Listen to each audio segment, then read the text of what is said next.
కార్తీక మాసంలో ఈ నెల 21న పోలిపాడ్యం అని వచ్చింది. అమావాస్య తర్వాతి రోజునే పోలిపాడ్యంని జరుపుకుంటారు. పోలి స్వర్గం అని కూడా ఉంటారు. దీనికి మహిళలు ప్రొద్దునే లేచి చెరువులు నదుల్లో దీపాలను వదులుతారు. దీనికి ఒక కథ ఉంది. చాకలి స్త్రీకి 4 కొడుకులు 4 కోడళ్ళు. కార్తీక బహుళ అమావాస్య నుంచి కార్తీక మాసం అంతా 3 కోడళ్లతో నది స్నానానికి వెళ్ళి దీపం పెట్టి వస్తుండేది. చిన్న కోడలే ఇంటి చాకరీ అంతా చేస్తూ ఉండేది. ఆమెకు పనులు అప్పగించి 3 కోడళ్లతో ఆలయానికి వెళ్ళి పూజలు చేసుకొని వచ్చేది. చిన్న కోడలికి దీపారాధన చేయాలన్నటువంటి కోరిక ఉండేది. చిన్న కోడలి పోలి కార్తీక బహుళ అమావాస్య నాడు అత్తగారు తెల్లవారుజాము నిద్ర లేచి 3 కోడళ్లతో పాటు నది స్నానానికి వెళ్ళింది.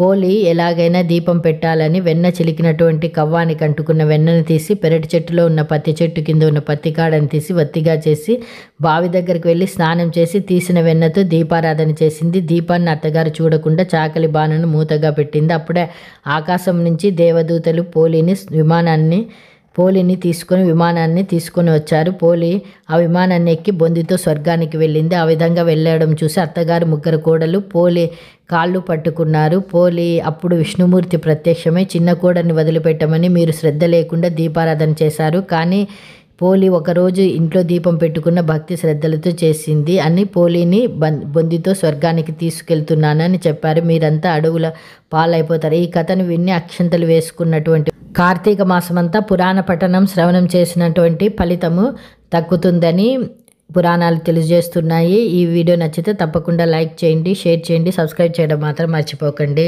నమస్తే.